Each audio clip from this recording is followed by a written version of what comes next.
mahasiswa berwirausaha atau sekarang namanya P2MW ya. Dulu ketika tahun 2021, program ini namanya adalah KBMI, Kegiatan Bisnis Mahasiswa Indonesia. Seperti itu. Kemudian mulai tahun 2022 ini namanya berubah dari KBMI menjadi P2MW, Program Pembinaan Mahasiswa Berwirausaha. Jadi ini berbeda dengan PKM. Kalau PKM itu hanya masih berupa ide gitu ya. Kita membuat proposalnya, program kreativitas mahasiswa. Biasanya ada yang masih bingung nih antara PKMK dengan P2MB gitu. Nah, di sini akan saya jelaskan. Jadi kalau PKM itu kan ini ya hanya berupa ide gitu. Idenya apa, kemudian nanti ditulis di situ dalam sebuah proposal. Tapi kalau di P2MB ini kita dilatih untuk berwirausaha. Apakah teman-teman ada ide usaha? Kalau ada dan punya prototipe atau nanti kira-kira usaha saya mau seperti ini, sudah jadi 40% seperti itu. Bisa kita daftarkan di P2MW. Kalau teman-teman juga sudah memiliki usaha minimal 6 bulan, bisa kita daftarkan ke P2MW atau mau berlatih. Kita ingin berlatih untuk bagaimana sih cara berwirausaha sambil belajar gitu ya. Bisa kita mengikuti ini dan ada banyak sekali program-programnya gitu ya. Nah, kriteria pengusulan mahasiswa di sini, mahasiswa aktif yang ada di PDDikti maksimal semester 7. Jadi kalau teman-teman sekarang semester 8 tidak bisa ya, karena ini programnya tuh nanti 8 bulan biasanya, 6 sampai 8 bulan. Kemudian, setiap mahasiswa hanya boleh terdaftar dalam satu kelompok usaha, jadi tidak boleh double. Kalau di PKM kan maksimal 2 ya, kalau yang didanainya itu kalau di P2MB itu satu mahasiswa, satu kelompok, satu kategori maksudnya. Setiap satu kelompok terdiri atas ketua dan anggotanya, jumlahnya 3 sampai 5 mahasiswa. Setiap kelompok hanya boleh memilih satu tahapan usaha dan satu kategori usaha. Jadi tidak boleh double ya. Produk yang diusulkan itu merupakan produk yang dikembangkan oleh mahasiswa. Jadi mereka memang buatan kita, memang buatan mahasiswa, bukan reseller, bukan titip jual punya orang lain, tapi yang benar-benar karya mahasiswa, produk mahasiswa. Proposal usaha yang diusulkan tidak sedang menerima pendanaan sejenis dari sumber APBN. Misalkan kalian kemarin ajukan PKMK, di sini ajukan ini tidak boleh ya. Harus memilih salah satu. Nah, di sini di P2MW, kalau dulu ketika KBMI syaratnya itu hanya harus sudah memiliki usaha 6 bulan. Tapi kalau di P2MW sekarang ada kriteria tahapan awal dan tahapan berkembang ya. Untuk yang usaha tahapan awal di sini telah memiliki prototipe produk yang terdokumentasi. Jadi kita sudah memiliki prototipe nih. Istilahnya 40% atau 50% kita sudah jadi dan tinggal mau dijual seperti itu. Kemudian kita sudah melakukan validasi masalah dan solusi. Bagaimana nih permasalahan yang ada di sekitar kita? Solusinya bagaimana? Itu kita sudah harus berpikir di situ.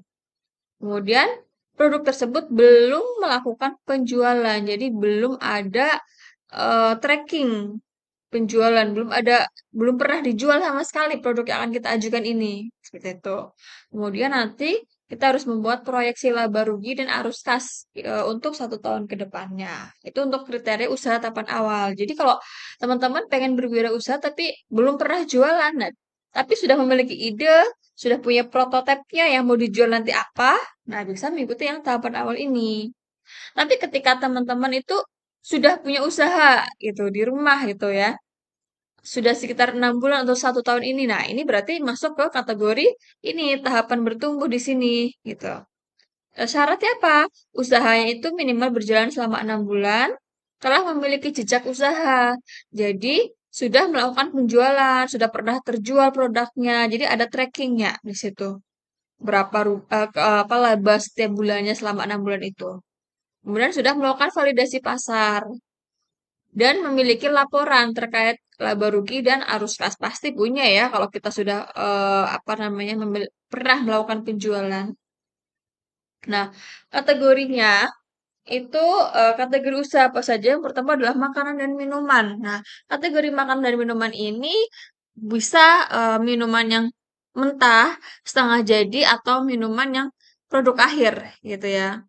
Misalkan setengah jadi kan kayak seperti serbuk teh, itu setengah jadi bahan mentah yang belum diolah, atau yang udah jadi minuman kesehatan, itu contohnya. Baik makanan atau minuman, diutamakan menerapkan inovasi.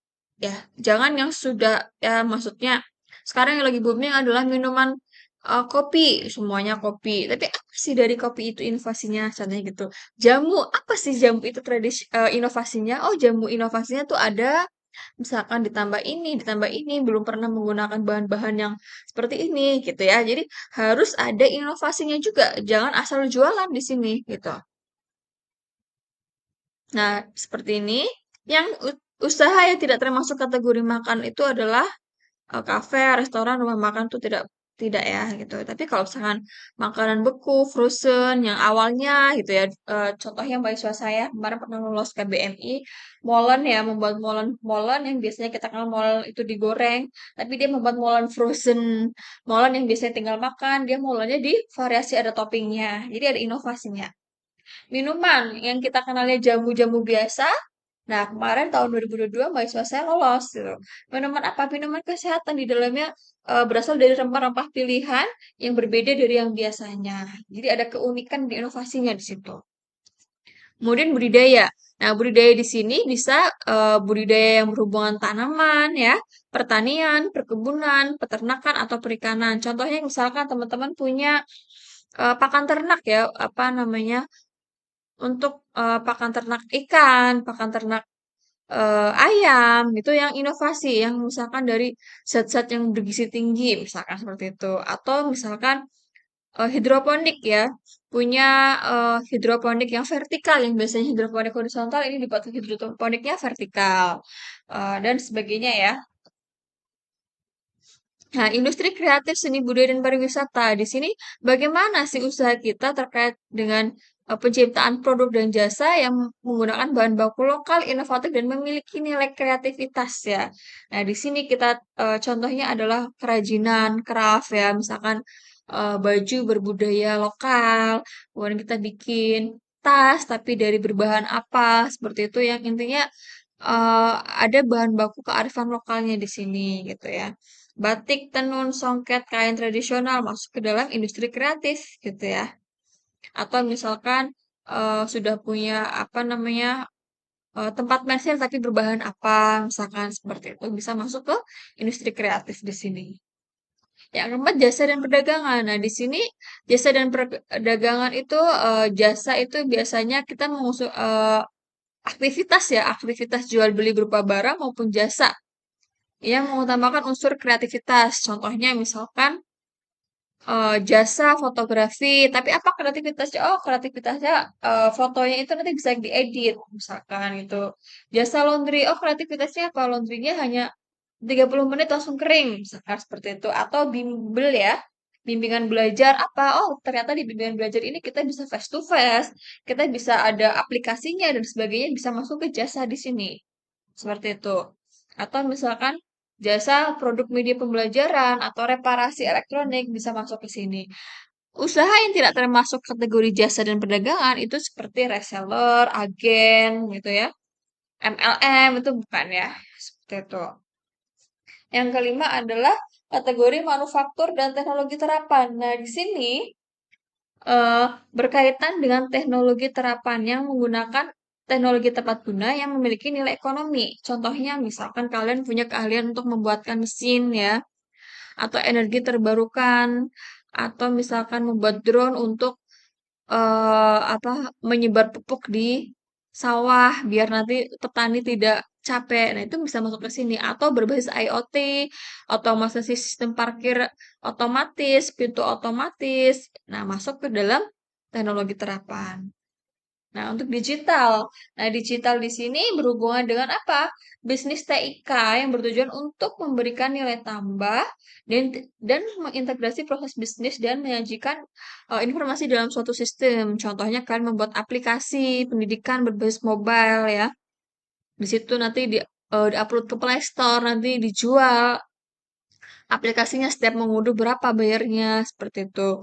Atau misalkan perangkat cerdas smart device membuat smart classroom gitu ya atau IoT atau kalian membuat virtual reality AR untuk apa namanya produk media pembelajaran. Tapi di sini berbasis AR ya, atau kecerdasan buatan AI dan sebagainya itu masuk ke kategori bisnis digital. Nah, alokasi pendanaannya itu berbeda-beda ya. Untuk yang kategori awal tadi karena masih berupa tahapan belajar itu maksimal ada 15 juta.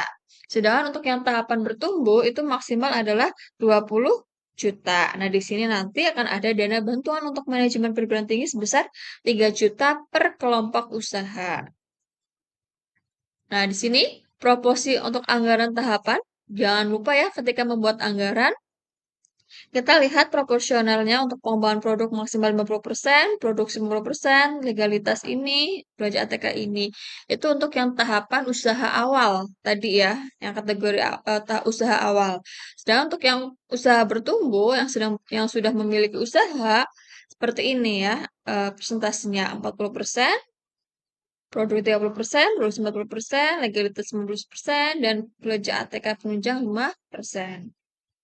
Nah, ini nanti kriteria penilaian untuk yang produk selain digital, selain bisnis digital. Jadi nanti teman-teman eh, membuat rinciannya dulu isiannya. Biasanya saya menyuruh mahasiswa untuk membuat semacam draft proposalnya. Memang kita tidak upload proposal seperti PKM, tapi kita membuat seperti ini rincian-rinciannya. Jadi nanti ketika sudah masuk ke akun tinggal copy paste saja seperti itu. Jadi di sini ada Nobel Purpose, jadi nanti akan ada isian ini di akun. Apa di sini? Tujuannya apa kalian berwirausaha di sini? Nah, ini tulis secara detail di sini. Konsumen potensial. Nah, targetnya siapa di sini? Gitu ya. Target konsumennya siapa? Bagaimana potensi pasarnya di sekelilingnya? Bagaimana pangsa-pangsa pasar dan kompetitor yang lainnya? Apakah sudah ada atau belum? Seperti itu. Kemudian produk. Bagaimana inovasi produk yang kalian usulkan di sini? Apakah mampu apakah mampu apa memiliki daya saing di luar? Nah, ini kalian jelaskan. Bagaimana bahan-bahannya? Kemudian fungsi produk atau manfaatnya. Nah, ini ditulis di bagian kolom C. Nah, sumber daya ini kalian nanti isi sumber daya di sini bisa sumber daya tim ya, atau alat atau sarana dan prasarana dijelaskan di sini. Tugasnya si A sebagai apa, si B sebagai apa, itu ditulis di bagian sumber daya. Pemasaran, bagaimana pemasarannya? Apakah melalui offline, online, marketplace, e-commerce, medsos, dan sebagainya ditulis di sini.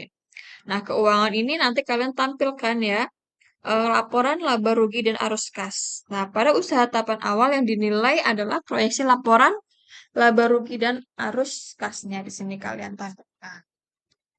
Nah, seperti itu. Ini akan saya contohkan ya.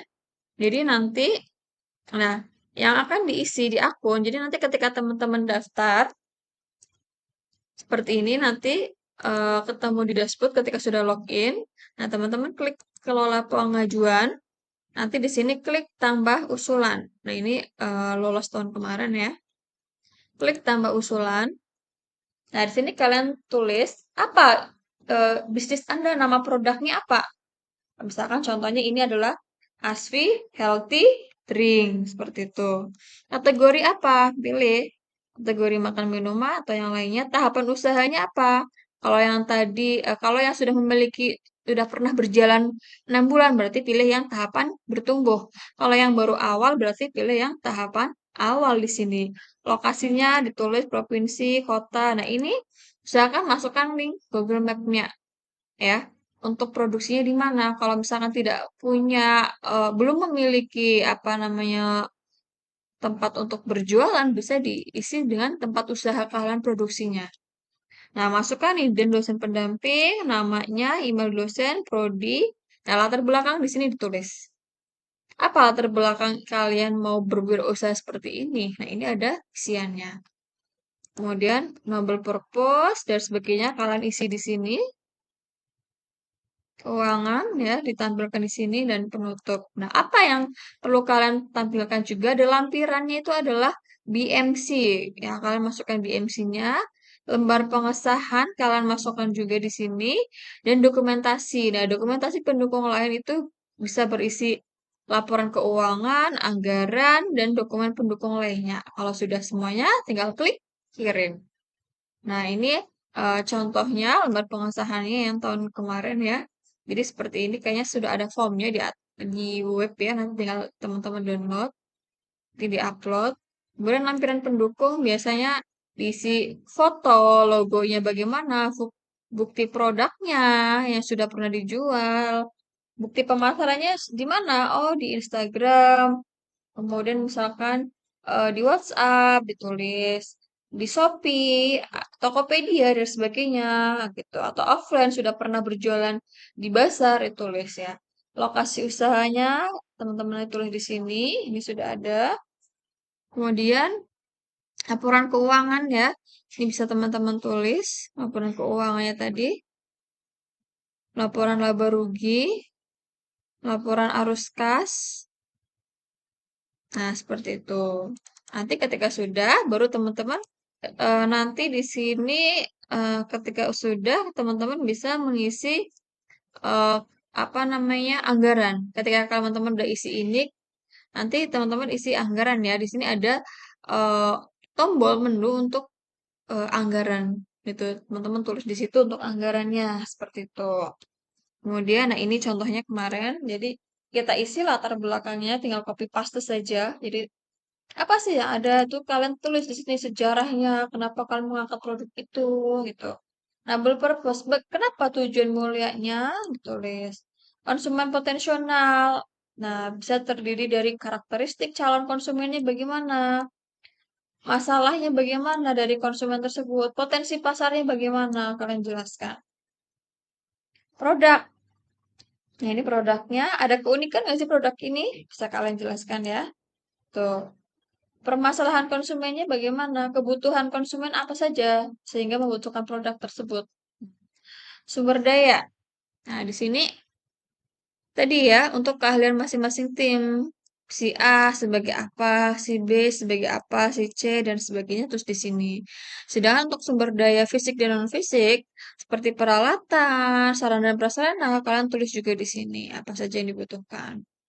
Nah, keuangan nanti dilampirkan di RAB ya. Seperti itu nanti isiannya.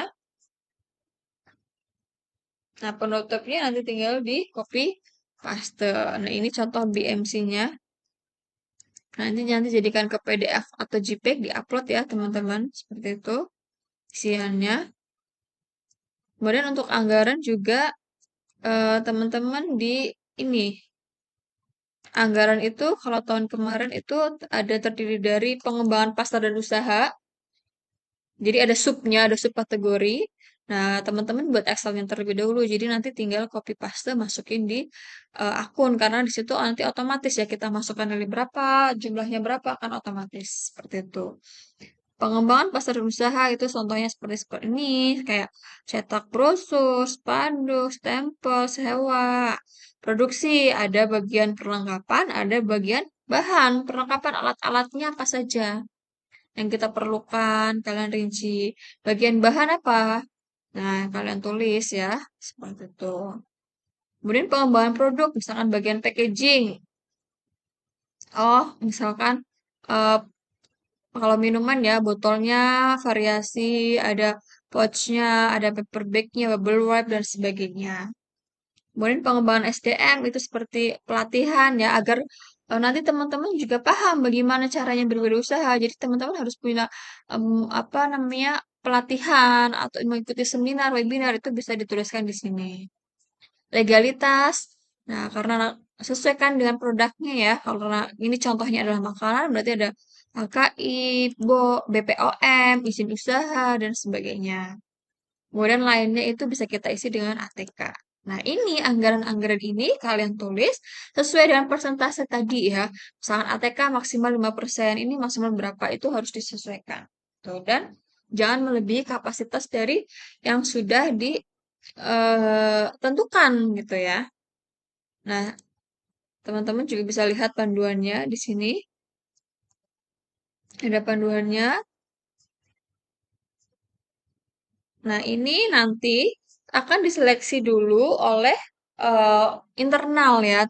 Usaha kalian akan diseleksi dulu. Nah, pertama seleksi internal dulu. Nah, perguruan tinggi melakukan usulan dan seleksi internal yang meliputi RHB dan substansi. Nah, dari internal itu nanti akan diusulkan ke Birmawa, masing-masing setiap perguruan tinggi maksimal itu 3 kelompok usaha per kategori. Jadi tadi kategori ada makanan minuman, itu maksimal 3 perdagangan, maksimal 3 teknologi terapan, maksimal 3 seperti itu. Nah, baru setelah lolos kita masuk ke seleksi dari Bel Mawa seperti itu. Dan nanti tinggal tunggu pengumumannya kalau sudah baru kita didanai ya.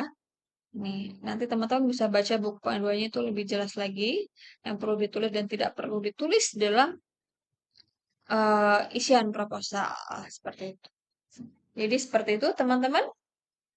Tetap semangat untuk melakukan inovasi-inovasi produk dan untuk belajar menjadi wirausaha ya, wirausaha muda, mahasiswa berwirausaha. Nah, semoga berhasil. Sekian dari saya. Terima kasih. Wassalamualaikum warahmatullahi wabarakatuh.